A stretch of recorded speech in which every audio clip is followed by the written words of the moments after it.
I've got about apparently 5 or 6 minutes to say the most useful things I can think of. I'm going to do my best. It was suggested that I distill things down to three items. I think I'll go with 4, and I'll try. I think these are pretty important ones. Some of them are going to sound like, well, you've heard it before, but it's worth re-emphasizing. I think the first is you need to work, depending upon how well you want to do, and particularly if you're starting a company, you need to work super hard. So what does super hard mean? Well, when my brother and I were starting our first company, instead of getting an apartment, we just rented a small office and we slept on the couch. And we showered at the YMCA, and we're so hot up we had just one computer. So the website was up during the day, and I was coding at night, 7 days a week, all the time. And I sort of briefly had a girlfriend in that period, and in order to be with me, she had to sleep in the office. So work hard, like every waking hour. That's the thing I would say, particularly if you're starting a company. And I mean, if you do simple math, you say like, okay, if somebody else is working 50 hours and you're working 100, you'll get twice as much done in the course of a year as the other company. The other thing I'd say is that if you're creating a company or if you're joining a company, the most important thing is to attract great people. So either join a group that's amazing, that you really respect, or if you're building a company, you've got to gather great people. I mean, all a company is a group of people that have gathered together to create a product or service. And so depending upon how talented and hardworking that group is, and the degree to which they are focused cohesively in a good direction, that will determine the success of the company. So do everything you can to gather great people.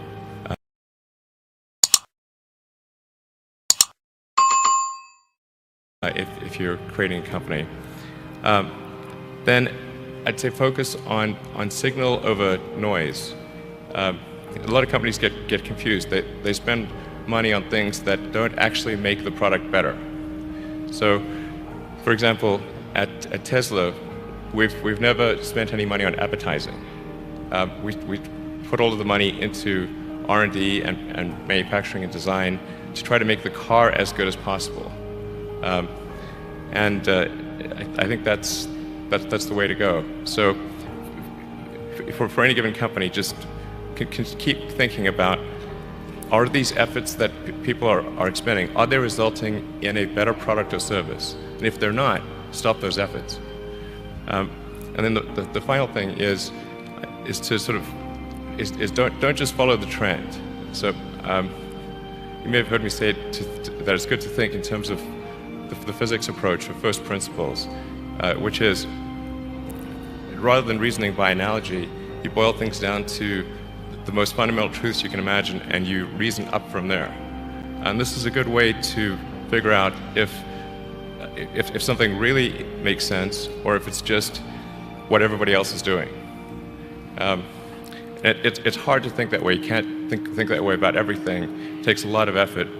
But if you're trying to do something new, it's the best way to think. And that framework was developed by physicists to figure out counterintuitive things like quantum mechanics. So it's really a powerful method. Anyway, so that's and